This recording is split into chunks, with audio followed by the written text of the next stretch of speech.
Good noon students, BSc BEd part 3 के लिए जो हमने कल ऑनलाइन क्लासेस में जो प्रथम जो topic development of the male gametophytes के बारे में कल डिटेल स्टडी की थी, जिसके अंदर पोस्ट पॉलिनेशंस और प्री पॉलिनेशंस के दौरान मेल गैमेटोफाइट्स कैसे बनता है उसके बारे में हमने पढ़ा। अपेक्षा करता हूँ कि आपको डायग्रामेटिक के साथ में जो डिस्क्रिप्शंस मेरे द्वारा दिया गया था वो समझ में आ गया होगा। आज हम एक नया topic development of the female gametophytes, आपकी यूनिट 3 का जो टॉपिक है development of the female gametophyte, मादा युग्मोद्भिद का परिवर्धन, इसके बारे में हम डिटेल स्टडी करेंगे। तो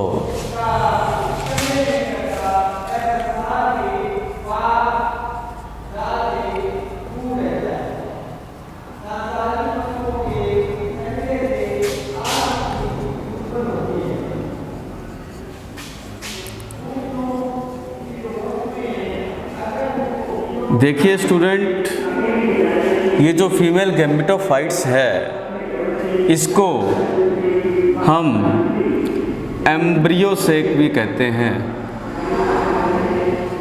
भ्रूणकोश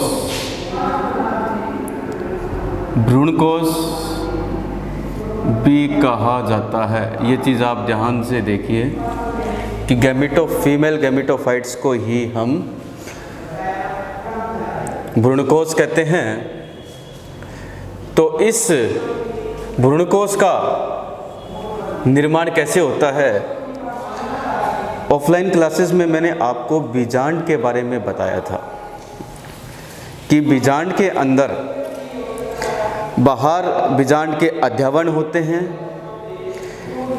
उस अध्यवन के अंदर न्यूक्लियस होता है और न्यूक्लियस के अंदर भ्रूणकोश का परिवर्धन होता है।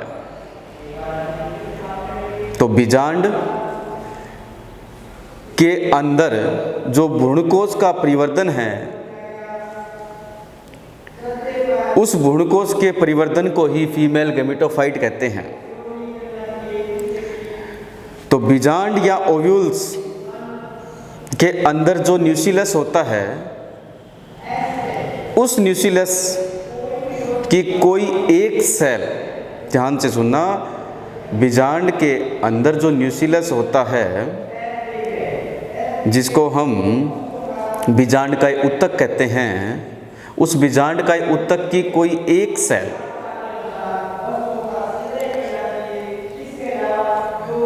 एक डिप्लॉइड सेल जो है वो मियोसिस करके मेगास्पोर का निर्माण करती है। उस सेल को आर्कीस्पोरियल डिप्लॉइड सेल या मेगास्पोर मदर सेल कहते हैं, जिसके मियोसिस से 4 फंक्शनल मेगास्पोर बनेंगे, जिसमें से 3 मेगास्पोर डीजनरेटेड या विघटित हो जाएंगे। केवल एक मेगास्पोर जो बीजांड द्वार वाले छोर पर होगा वो 3 माइटोटिक डिवीजन करके, 3 समसूत्री विभाजन करके 8 केंद्रकीय व 7 कोशिकीय युक्त पॉलीगोनम प्रकार का भ्रूणकोश का निर्माण करते हैं। ध्यान से सुनना कि इसमें केवल एक मोनोस्पोरिक मेगास्पोर भ्रूणकोश को बना रहा है। तो केवल एक मोनोस्पोरिक भ्रूणकोश से, एक मोनोस्पोरिक स्पोर से भ्रूणकोश का परिवर्धन मोनोस्पोरिक टाइप कहलाता है। अगर 2 हो तो बाइस्पोरिक और 4 हो तो टेट्रास्पोरिक। तो हम डायग्राम से अच्छे से समझेंगे, थोड़ा ध्यान से देखना कि मैंने आपको ओव्यूल्स की संरचना बताई थी। इस ओव्यूल्स में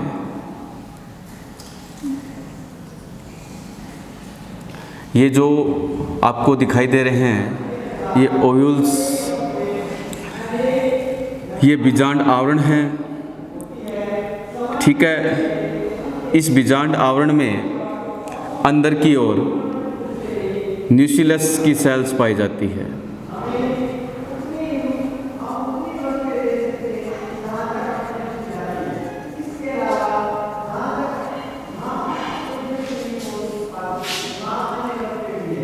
न्यूक्लियस, इस मतलब बीजांड के अध्यावरण के अंदर न्यूक्लियस होता है, आपको अच्छी तरह से जानते हो। इस न्यूक्लियस की एक सेल मेगास्पोर मदर सेल या आर्कीस्पोरियल सेल्स के रूप में कार्य करेगी। तो ये बीजांड के अध्यावरण हैं।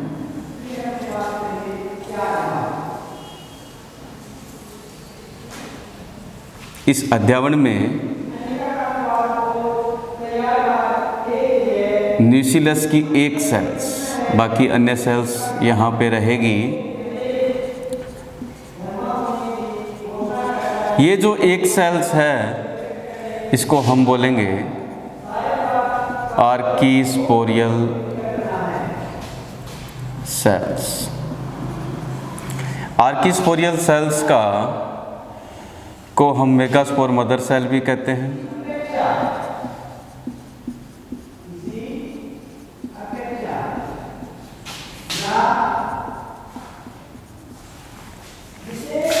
इस मेगास्पोर मदर सेल्स में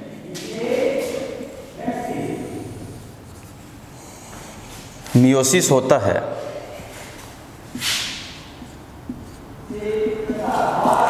ये मेगास्पोर मदर सेल्स डिप्लॉइड होती है और मियोसिस से 4 हैप्लॉइड मेगास्पोर का निर्माण करती है। तो देखिए,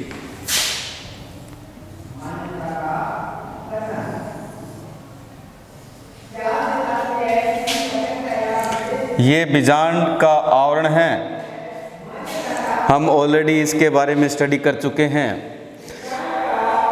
integuments of the ovules, mostly by integuments अवस्था पाई जाती है एंजियोस्पर्म प्लांट्स में। तो यहाँ पे मेगास्पोर मदर सेल के मियोसिस से 4 मेगास्पोर बनेंगे।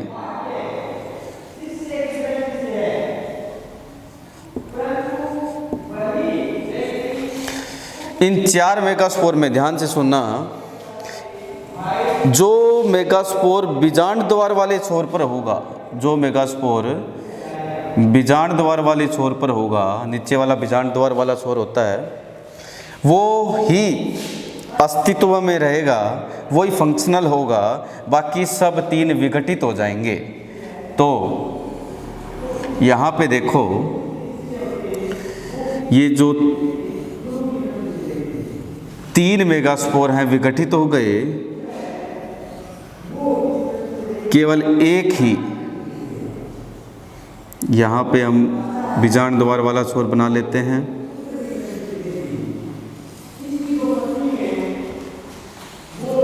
इसे एक को बोलेंगे फंक्शनल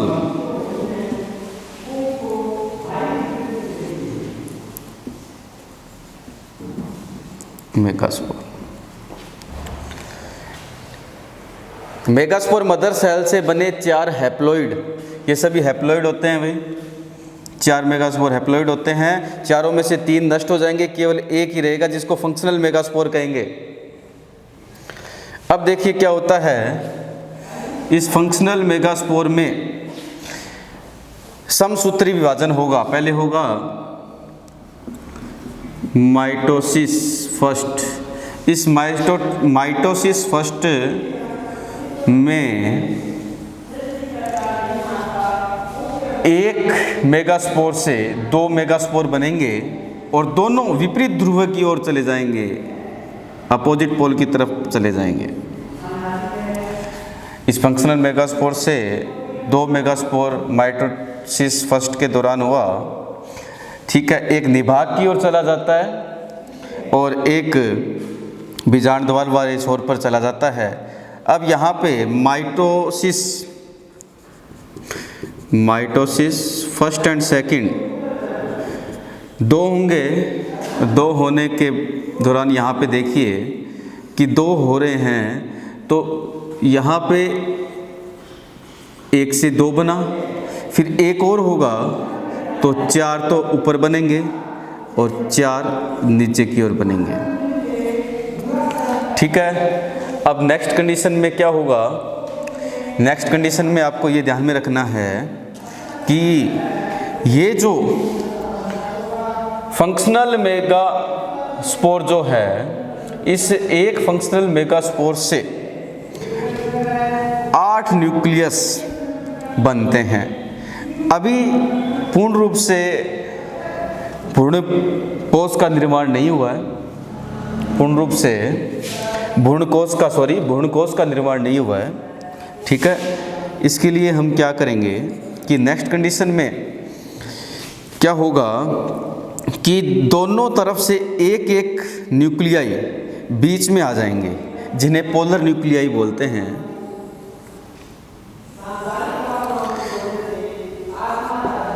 ये 3 न्यूक्लियाई यहाँ पे रह जाएंगे, 3 यहाँ पे, और दोनों तरफ से एक एक न्यूक्लियाई आ जाते हैं, ठीक है। इनको हम पोलर न्यूक्लियाई बोलते हैं, ठीक है। बाद में ये न्यूक्लियाई क्या हो जाएंगे? आपस में फ्यूज्ड हो जाएंगे,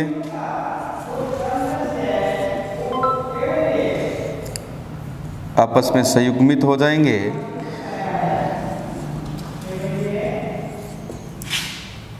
इसको सेकेंडरी न्यूक्लियाई भी कहते हैं, सेकेंडरी न्यूक्लियाई, ठीक है। बाकी ये जो बीजांड द्वार वाले छोर पर ये न्यूक्लियाई एग सेल्स के रूप में बनाएगा। इनमें निभाग वाले छोर पर ये 3 न्यूक्लियाई एंटीपोडल सेल्स के रूप में कार्य करेंगे। इनमें ये एक न्यूक्लियाई एग सेल्स के रूप में, 2 सहायक कोशिकाओं के रूप में कार्य करेगा और 7 कोशिकीय 8 केंद्रकीय युक्त भ्रूणकोश का निर्माण हो जाएगा। तो यहाँ पे हम देखेंगे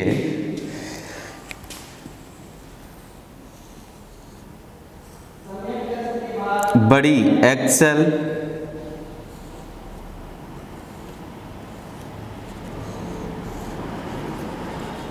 ये एग सेल,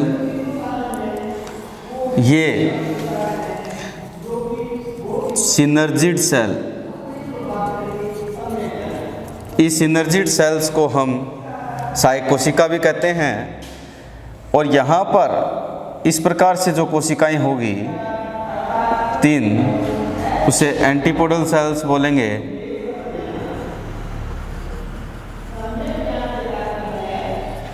जबकि सेकेंडरी न्यूक्लियाई के रूप में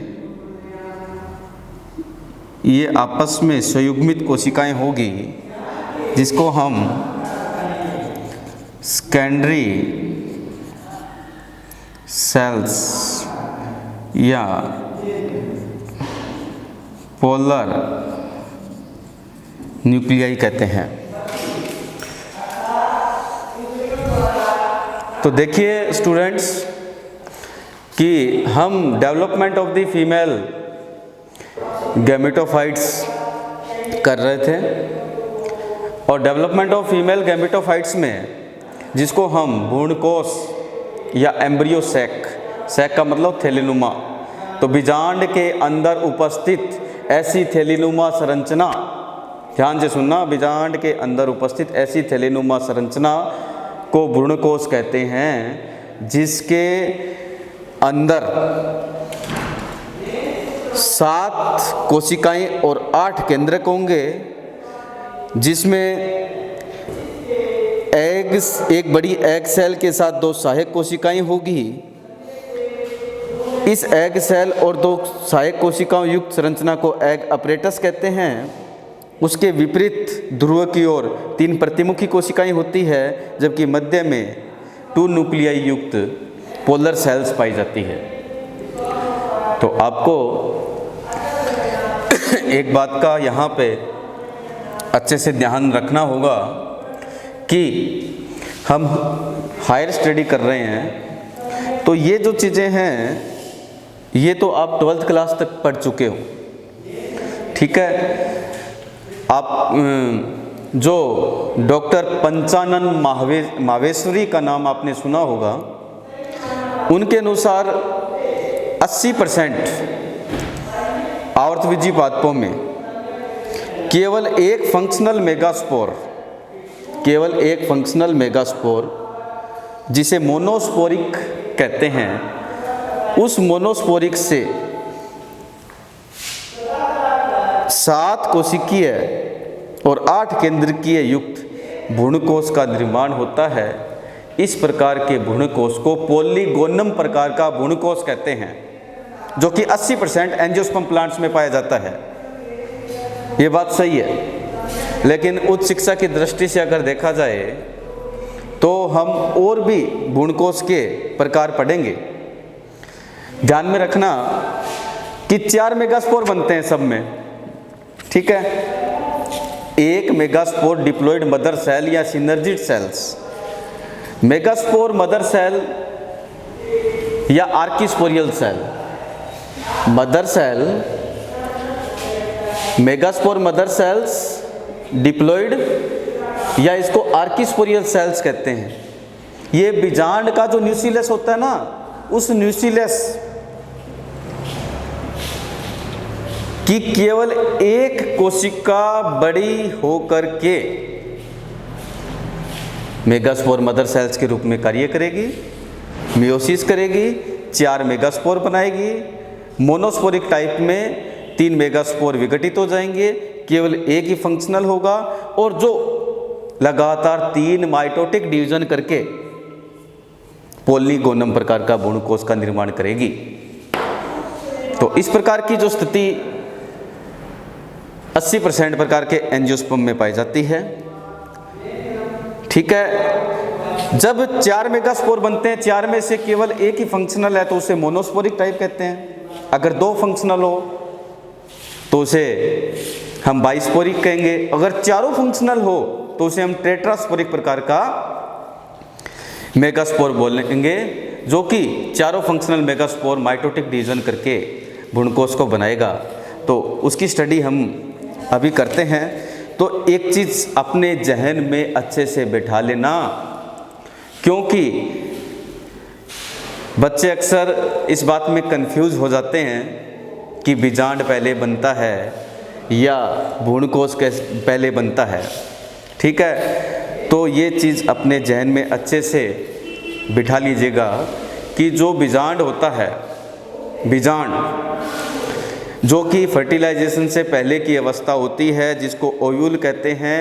मैंने आपको अच्छे से संरचना बताई है कि बीजांड के बाहर अध्यावरण होता है और अध्यावरण के अंदर न्यूक्लियस होता है, और न्यूक्लियस के अंदर भ्रूणकोश पाया जाता है, और उस भ्रूणकोश का निर्माण न्यूक्लियस की केवल एक कोशिका से होता है, जिसे मेगास्पोर मदर सेल या आर्किस्पोरियल सेल कहते हैं। और वो मदर सेल मियोसिस करके मेगास्पोर का निर्माण करेगी, और मेगास्पोर आगे भ्रूणकोश का निर्माण करेंगे। डिपेंड करता है, निर्भर करता है कि अगर एक मेगास्पोर फंक्शनल है और भ्रूणकोश को बना रहा है तो उसे मोनोस्पोरिक मेगास्पोर कहेंगे। अगर 2 फंक्शनल है तो उसे बाइस्पोरिक, और 4 फंक्शनल है तो टेट्रास्पोरिक। तो हम भ्रूणकोश का परिवर्धन अच्छे से हमने सामान्य भ्रूणकोश का परिवर्धन पढ़ा। इस प्रकार का जो भ्रूणकोश का परिवर्तन है वो क्या कहलाता है? नॉर्मल सामान्य भ्रूणकोश का परिवर्तन, सामान्य भ्रूणकोश का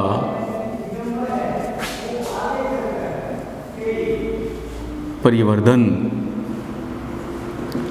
जिसको हम पॉलीगोनम टाइप कहते हैं।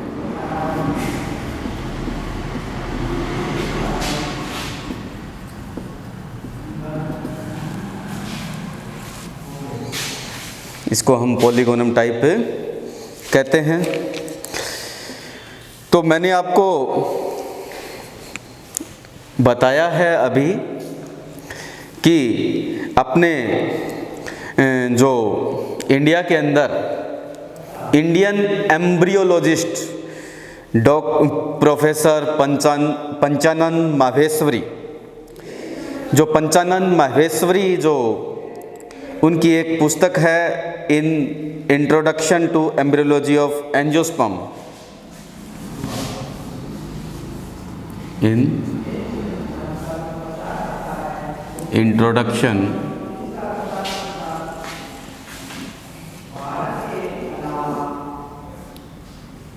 ऑफ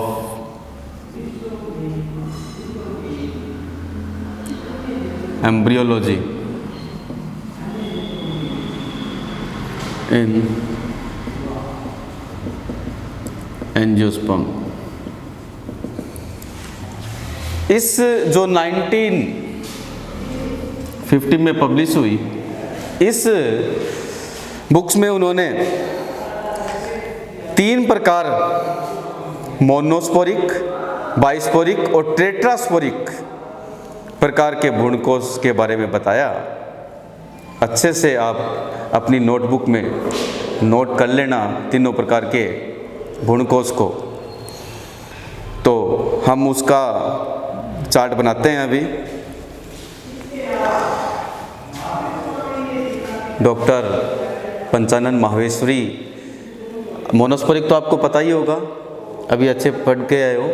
बस आपको ये ध्यान में रखना है, अगर 2 फंक्शन है तो बाइस्पोरिक और 4 फंक्शनल है तो टेट्रास्पोरिक। उसके आधार पर भ्रूणकोश के प्रकार, जैसे मोनोस्पोरिक में भ्रूणकोश का फर्स्ट प्रकार ये हो गया पॉलीगोनम है। तो पॉलीगोनम तो नाम आते ही, जो आप पढ़ते हो 12th क्लास में आपने अच्छे से पढ़ा होगा, पॉलीगोनम नाम आते ही आपके दिमाग में ये आ जाना चाहिए कि ये तो मोनोस्पोरिक है। ठीक है। उसी प्रकार एक ओइनोथेरा होता है, ओइनोथेरा। तो आपको ये याद रखना पड़ेगा, ये ओइनोथेरा प्रकार का भी होता है ना, ये भी क्या है? मोनोस्पोरिक है। ठीक है। तो हम यहाँ पे चार्ट बनाएंगे, ठीक है, तो आप इसको नोट कर लेना।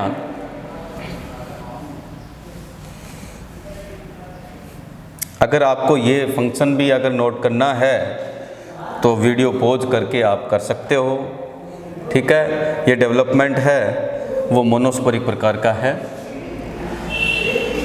नहीं तो आपको अगर नोट्स आगे नहीं बनाने हैं तो अलका पब्लिकेशन की जो बुक है, जो कि बीएससी सेकेंड ईयर ट्रेडिशनल्स में लगती है, जो टैक्सोनॉमी एंड एम्ब्रियोलॉजी की बुक है, उसमें आपका जो एम्ब्रियोलॉजी वाला जो पार्ट है जो अब चल रहा है वो काफ़ी अच्छे से दे रखा है, और उसी से ही मैं करवा रहा हूँ आपको।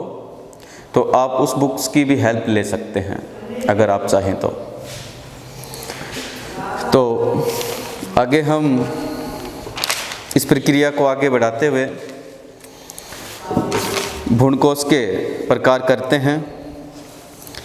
तो माहेश्वरी द्वारा प्रस्तावित भ्रूणकोशों के प्रकार में मोनोस्पोरिक, बाइस्पोरिक और टेट्रास्पोरिक।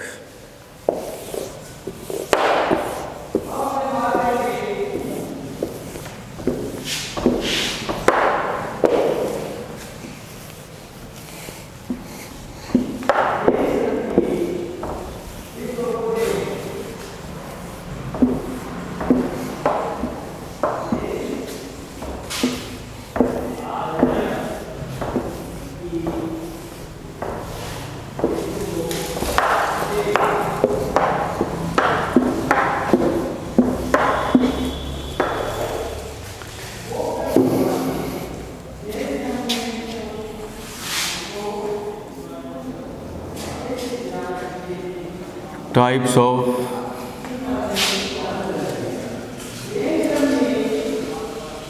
एम्ब्रियोसैक।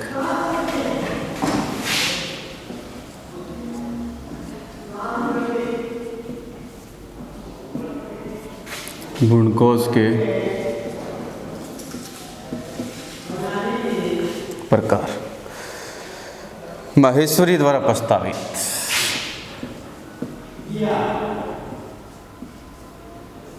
पंचानन माहेश्वरी द्वारा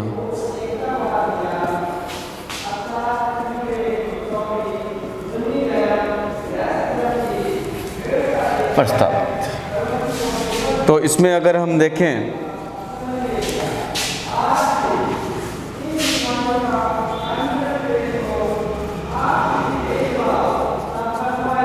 मोनोस्पोरिक, जिसमें केवल एक फंक्शनल मेगास्पोर कार्य करता है।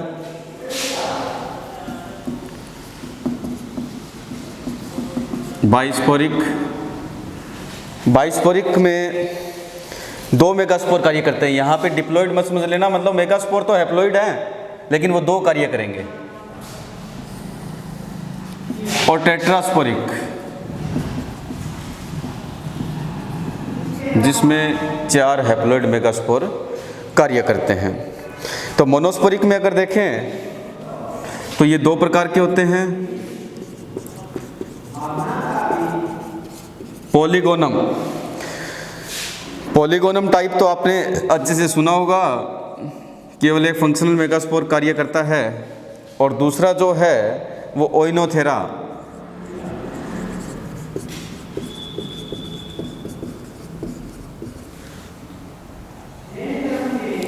बाइस्पोरिक की बात करें तो बाइस्पोरिक में एलियम और एंडीमियोन,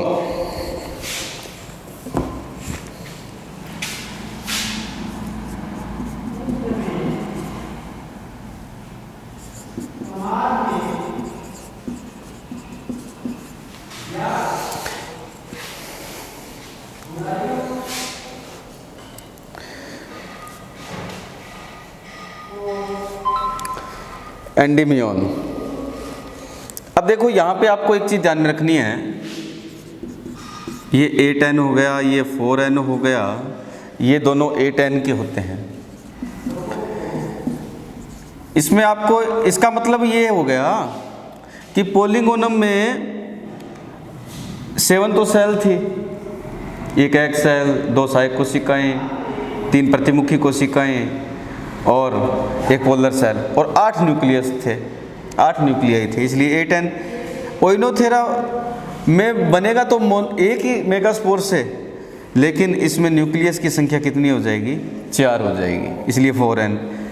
बाइस्पोरिक 2 मेगास्पोर काम में लिए जाएंगे, 2 मेगास्पोर इसके अंदर काम में लिए जाएंगे, लेकिन इसमें न्यूक्लियाई की संख्या 8 होगी और एंडीमियोन में भी 8 होगी।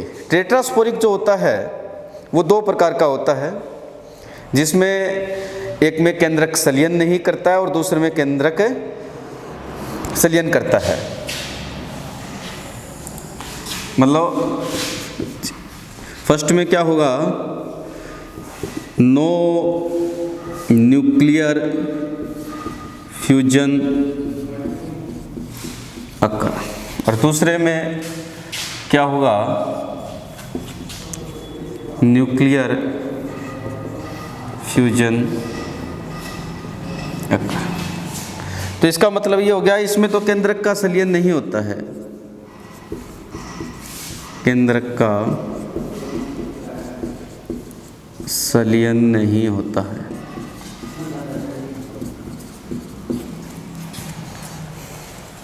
जबकि इसमें केंद्रक का संलयन होता है।